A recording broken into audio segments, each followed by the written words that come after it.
Media presents.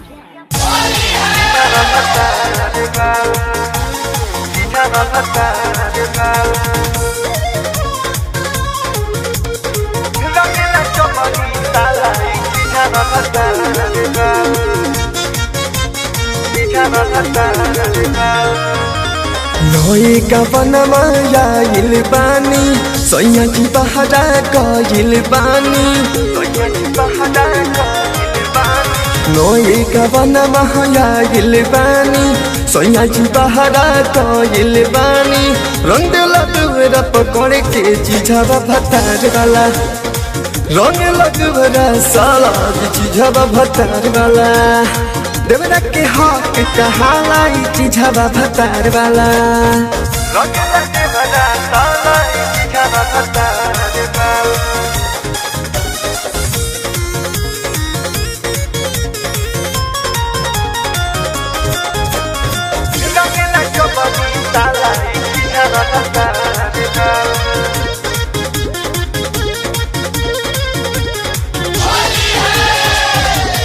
घर लाके ले पाऊ मोट पीछे कारी डाल देता रंग नन तो धकिया कहबारी घर लाके ले पाऊ मोट पीछे कारी डाल देता रंग नन तो धकिया कहबारी जितने उड़ाले बहुत बुझाला लगला बहुते पाला चीझावा भतार वाला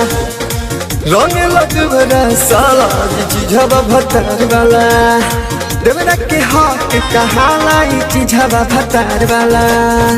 रंग लगवरा साला चीझावा भतार वाला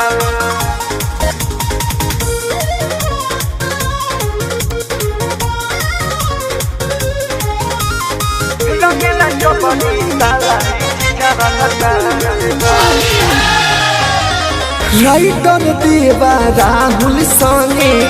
बारे अमित के रंग तो डाले नीमन जगह देखी देखी बीच के राइटर देवा बारे राहुल संगे अमित के मुन्ना डालस रंग जगह निमन निमन बीच के बाबे लसियाइल रंग लेके आइल रंगला चबरी साला चीझावा भतार वाला देवरा के हक कहाला चीझावा भतार वाला रंगला देवरा साला चीझावा भतार वाला नोई का बनवा आइल बानी सैया जी बहरा गइल बानी रंग लगवरा पकड़ के चीझावा भतार वाला रंग लगवरा साला चीझावा भतार वाला रंग लगवरा साला चीझावा भतार वाला रंग लगवरा पकड़ के चीझावा भतार वाला रंग लगवरा साला चीझावा भतार वाला।